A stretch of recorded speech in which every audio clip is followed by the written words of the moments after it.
Ok, Cody, bonjour. Nice to meet you. Nice to Pouvez-vous meet you nous... guys. Excellent. Pouvez-vous nous pitcher, nous expliquer un petit peu le thème de Vicious Fan?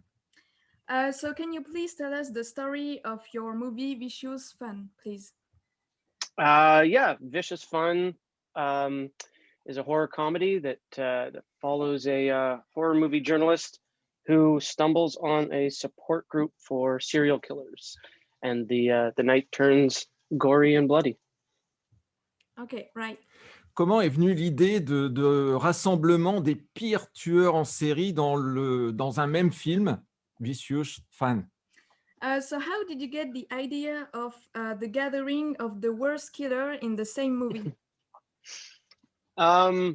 It actually started with the title of the movie. I always thought that Vicious Fun would make for a great horror film, and I had it on an old notebook, and I kept putting ideas down. And after sort of accumulating a bunch of different thoughts on what it could be, it kind of turned into this sort of love letter to horror films. And so from there, it was like working with the writer James Villeneuve and Chris Metz. We had to sort of design a way that we could involve a bunch of the killers from other films that we wanted. So what better than sit them all in a circle? Okay. Il y a bien une volonté d'un hommage au film d'horreur dans cette comédie d'horreur complètement déjantée. So it was your goal to do a kind of tribute for horror film in a crazy horror comedy with a retro universe?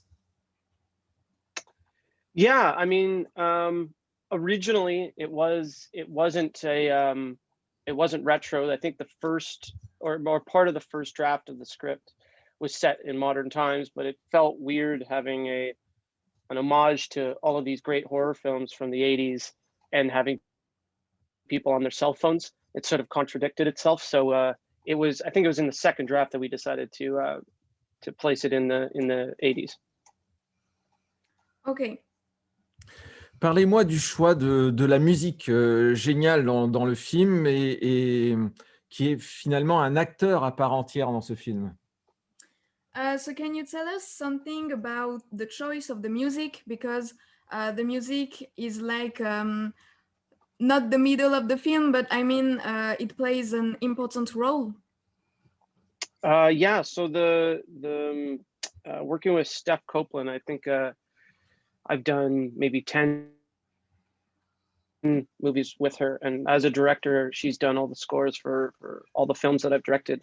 And from the get-go, we knew we wanted obviously something retro and synths and something that could homage all those movies, but trying to also give it a modern spin, so it didn't feel too old, but still homaged all those those classic soundtracks from Jason and stuff like that. And yeah, Steph Copeland's brilliant. So she went off on her own and went to town. Okay. Comment est venu le choix du casting, particulièrement vos tueurs très, très haut en couleur? So how did you selected your actors during the casting time, especially about the characters that playing the killers? So a lot of those actors I'd either worked with before or wanted to work with. Julian Richings, who plays Fritz, the crazy clown character. We've done a couple movies together, but he's never been anything that I've directed. So we talked about working on something together for a long time. And he just looks the part and would be perfect for it. Ari Millen, who plays Bob, we actually grew up together. So we've been good friends since before I can remember. So again, same sort of scenario of like looking for a project that we could both work on. Robert Maillet, who plays Mike. I did a movie called Monster Brawl a long time ago, and he played Frankenstein. And ever since then, I've wanted to put him in something. And he, obviously being 7 feet tall, he was perfect for the bumbling Mike slasher. And then David Koechner and came in, which is amazing. It was great working with him because he really opened up the cast to ad libs. He sort of, in a weird way, gave us permission to sort of go off page, because I mean, this is my first comedy, but in doing a horror comedy, you forget that, you know, a lot of comedy comes from the ad libs and just the characters on set. So working with him was great to open that up. And Sean Beck plays Hideo, again, just an incredible actor. And you know, out of the few people we were looking at, he blew us away in the audition, and just meeting him and chatting with him, he had great ideas for where to take the character. Okay. Après Fantasia au Québec, Sitges en Espagne, le film est sélectionné au BIF 39e en compétition internationale. Comment l'avez-vous appris et quelle a été votre réaction au moment de cette sélection? So after being selected for the stages in Spain and the Fantasia in the Canada, you're now selected for the BIF. And how did you react, and how did you learn this great news? Yeah, so another filmmaker recommended Brussels, and I think we submitted a while ago, and yeah, when we heard we got in, it was great. I don't think we played Brussels before, Black Fawn Films. I don't think we've had a film there, and I'm excited. They've been amazing so far, and yeah, I'm hoping for a positive turnout. Okay. Parlez-nous du tournage. Comment s'est passé le tournage? Où avez-vous tourné? Le choix de la photographie et de la colorimétrie très particulière dans le film. Can you tell us about the film shooting? I mean, how it was? Did you get some troubles? And can you explain to us the choices of the photography, the colorimetry on your movie?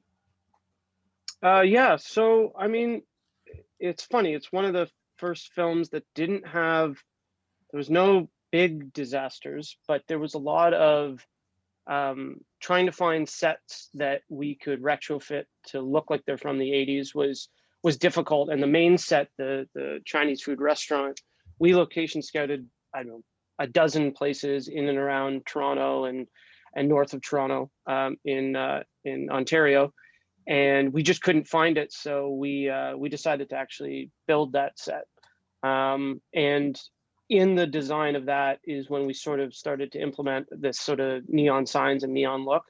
And Jeff Mahar, who's the DOP, we had discussed way back about using tons of neon. We just wanted that neon drenched look.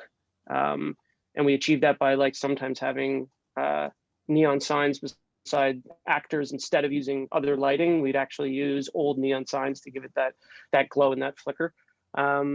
Yeah, a lot of it came from a lot of meetings with him and discussing sort of, again, wanting to have that retro throwback vibe, but also giving it a modern twist. Okay. Nous vivons actuellement des festivals quasiment exclusivement online. Comment vivez-vous cela, vous, pour présenter vos films? So as you know, we are living a special period, and the majority of the festival are online. So how do you live the situation? It's interesting. It's like it's a bit heartbreaking for a movie like this to not be able to sit in a theater with an audience. I mean, when we set out to make it, even when I, 3 years ago when I started coming up with the concept, I always envisioned seeing this with an audience. Like that's why it was kind of made to, sit in a theater and to hear people laugh and all of that. But again, it's like everybody else is in the same boat too. So I mean, it's not the whole world's kind of dealing with it. So, I try not to complain or get down too much, but I'm hoping that after all of these festivals and stuff, when the world sort of starts to get back to normal, I'm hoping that there maybe at least is some drive-in screenings and stuff like that. Avez-vous une date pour le film de sortie en France, au cinéma ou en VOD ou sur une plateforme?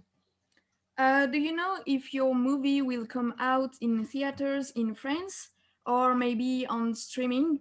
And if yes, do you have the date or the period?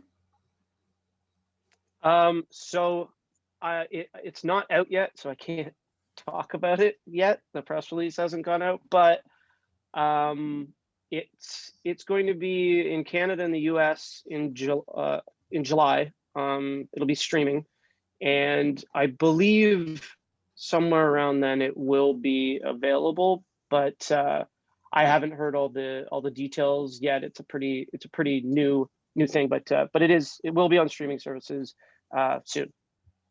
Okay. Quelles sont vos inspirations au cinéma?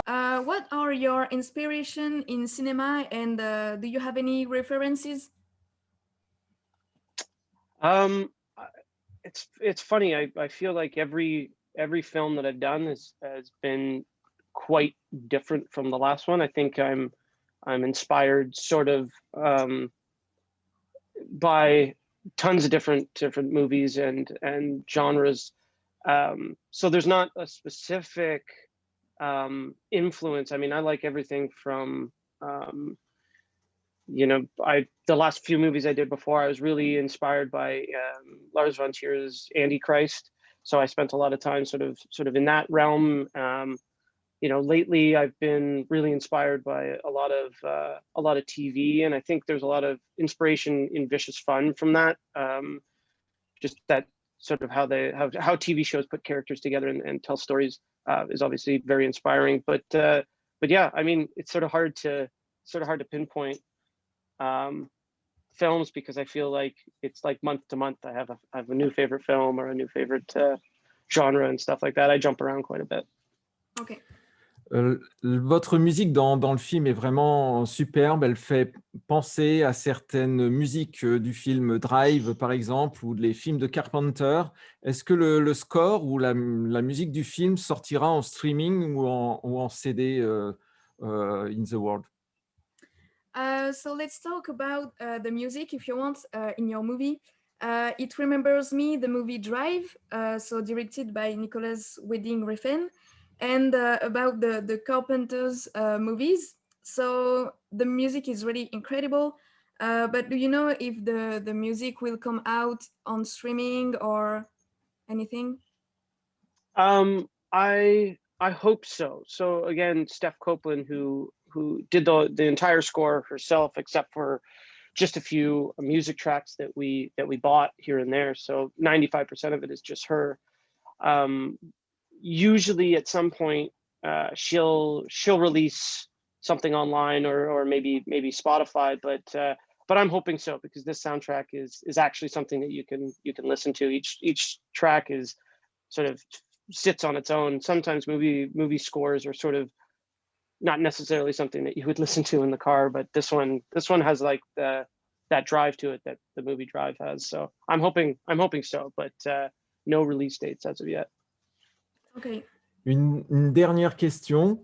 Comment vivez-vous actuellement votre rôle de réalisateur dans cet univers de pandémie que nous vivons actuellement? How do you live how do you live as a director in the complicated period that we are living this time? I'm trying to stay hopeful.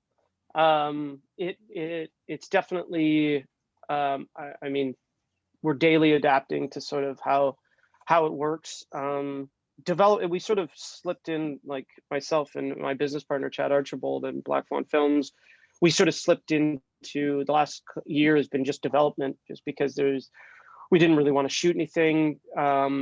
So we've been sort of developing a lot and writing a lot and really just trying to stay motivated that the world will return to normal at some point. But yeah, just trying to stay positive. I mean, the one bright side of this whole thing is being locked inside. Is I was able to finish some scripts that I was working on, that I've been working on for 3 or 4 years, and this sort of gave me time to sit down and finish them. And I hopefully one of them we're going to be shooting at the end of this year.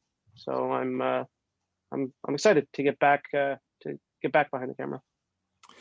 Merci beaucoup, Cody, de nous avoir accordé cette interview. Nous avons pris un réel plaisir à découvrir Vicious Fan, his amazing movies.